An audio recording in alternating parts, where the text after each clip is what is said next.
Once upon a time there were a queen and a king, and they were very happy together. They lived in a beautiful castle surrounded by the lush forests and meadows of their extensive kingdom, but their greatest joy were their 4 children. Each child was something special, and since they were so different in their own ways, the royal couple had 4 towers built for them and styled entirely to their individual wishes and needs. The eldest son was a reflector, and his name was Raphael. His tower was covered with ivy and surrounded by old trees, which housed a lot of different animals. The birds and the squirrels and the deer and the bunnies came to greet Raphael each morning, and in some special nights the little reflector even slept outside under the stars and the moon. He loved to watch the moon making its way across the sky, and he felt very connected to it and just as changeable and different each day and night. When Raphael spent time with other children or grown-ups, he could sense what they feel, and that surprised him each time. He actually felt like a mirror. Depending on who I am with, I see myself in a different way. Only when I'm alone, I'm truly myself again, he thought. Despite his youth, Raphael was a precious advisor to his parents because he could also sense the needs and moods of the entire population in his parents' kingdom. The second son was a manifester. His name was Maximilian, and he had similar experiences with his fellow human beings and with being alone. He also loved nature and all animals, and the peace and quiet in the woods like Raphael, and he also felt that being with others changed him.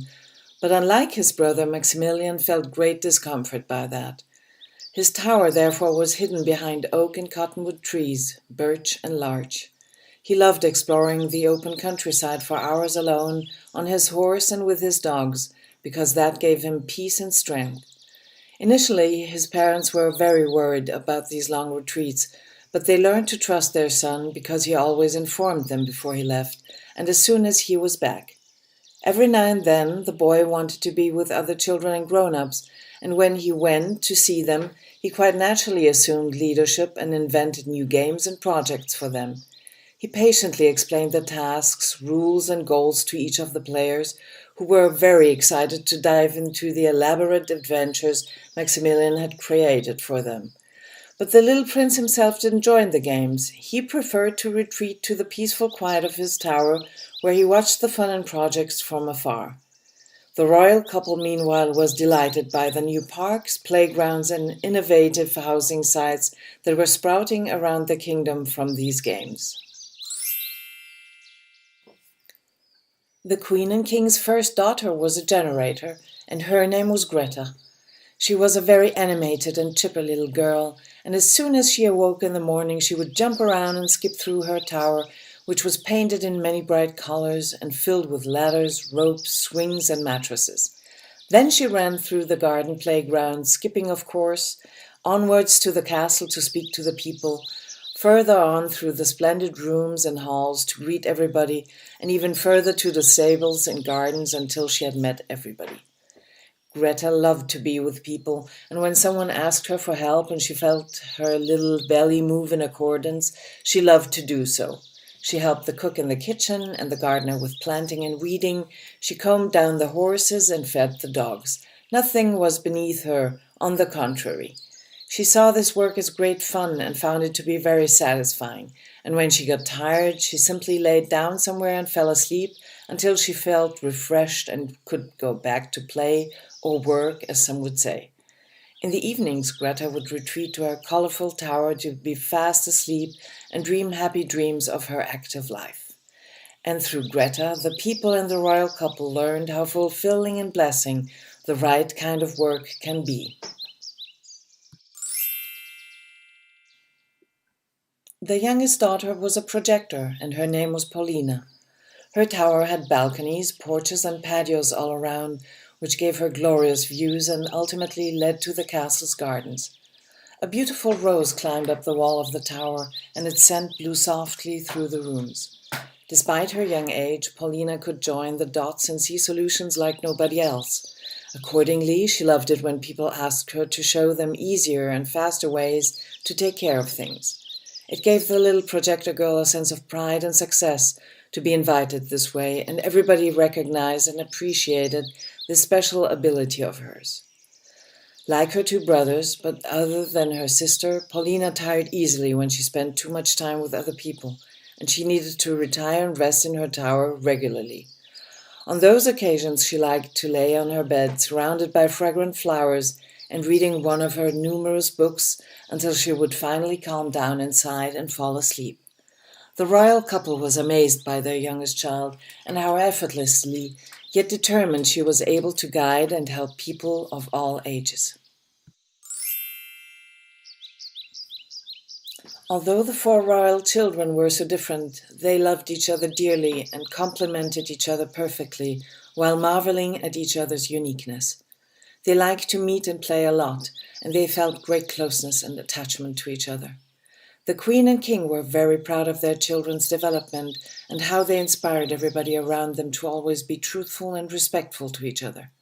People saw how much easier even the toughest work could be handled this way, and everybody was singing and laughing and did what they could do best.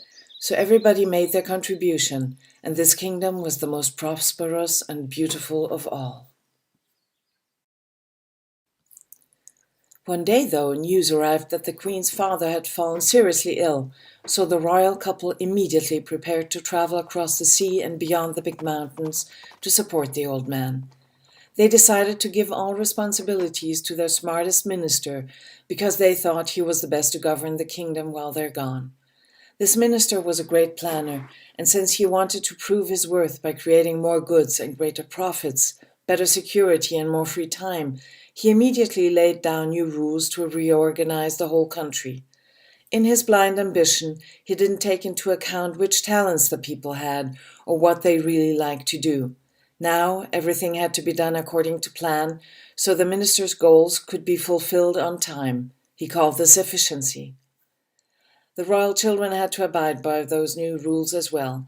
They had to get up at the same time as everybody else, eat the same meals at the same time, learn the school lessons each day at the same time, do their chores at the same time, and finally go to bed and turn the lights out at the same time. Only in their so-called free time from 4 to 6 p.m.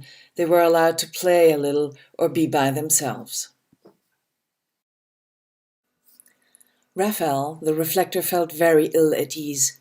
He could sense the drastic changes in the people of the whole kingdom and in those closer around him. He was also quickly exhausted by spending too much time with people and by working too much and by being constrained by too many rules. He tried to explain to the minister what he perceived, but the man wouldn't listen. On the contrary, he additionally cut down all the beautiful trees around the castle, even those around Raphael's tower, because the useless scrub and the filthy animals were obsolete and created a mess, he would say. All the flora and fauna had to make room for more and more efficiency, and Raphael was overwhelmed with disappointment and sadness because the castle and the whole kingdom had turned into a place he didn't like anymore. His brother Maximilian felt great anger arising in his chest when he saw all the constraints and wrongfulness that burdened his siblings and his people, and he himself felt suffocated by the new rules, which made no sense to him, and because he couldn't decide for himself anymore. But when Maximilian tried to resist and give room to his anger, the minister gave away his beloved animals, and he forced the boy to stem even more hours of hard work. Those who don't work are of no value in this world, the minister liked to say, and so he broke Maximilian's will and entrepreneurial spirit. The boy retreated within himself, talked to no one anymore, and looked like a ghost, skinny and pale. Greta, the little generator girl, was not allowed to work out of joy anymore, or when she was asked to help. Now she was forced to do chores she could barely fulfill day in and day out.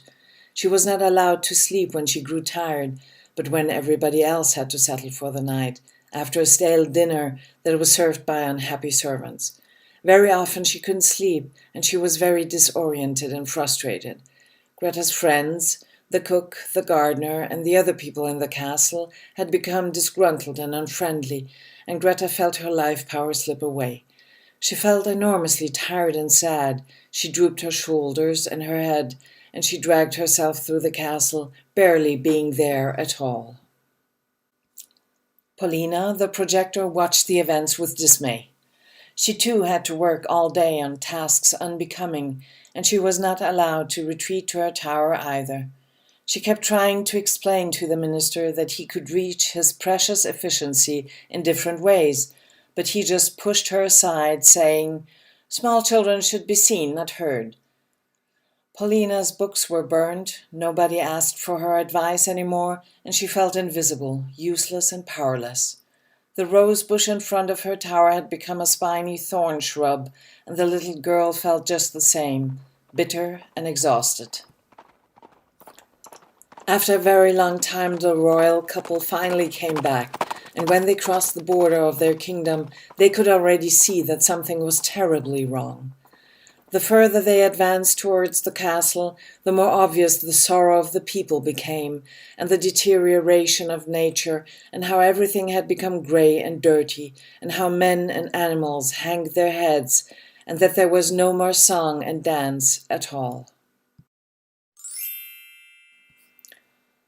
As the royal couple arrived at the castle, they immediately called for their children, and when they saw how miserable these were, and that they were mere shadows of themselves, who wouldn't even speak any more, the queen and the king were stupefied with horror.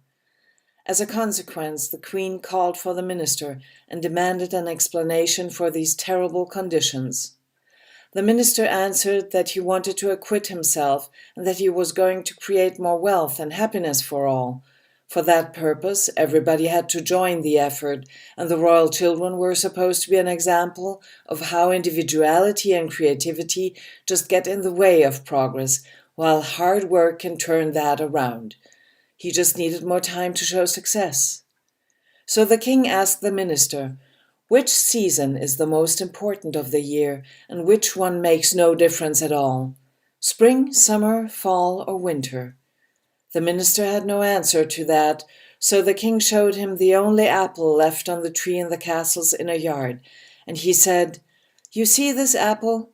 For this to grow and ripen, the tree needs the quiet of winter, the warmth of spring, the summer sun, and the maturation that comes with fall. All 4 seasons are equally important, none is lesser than the other, and that is how it is with all people and with our children. Everyone has their special quality and their very own contribution in their own time, so we can all prosper together."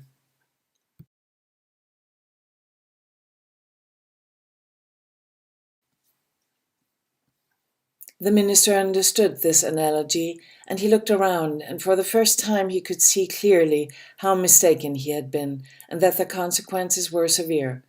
He retreated from his post voluntarily, and he wanted to leave the kingdom in shame, but since neither queen nor king believed in punishment, he was allowed to stay and pass on his experiences as a teacher.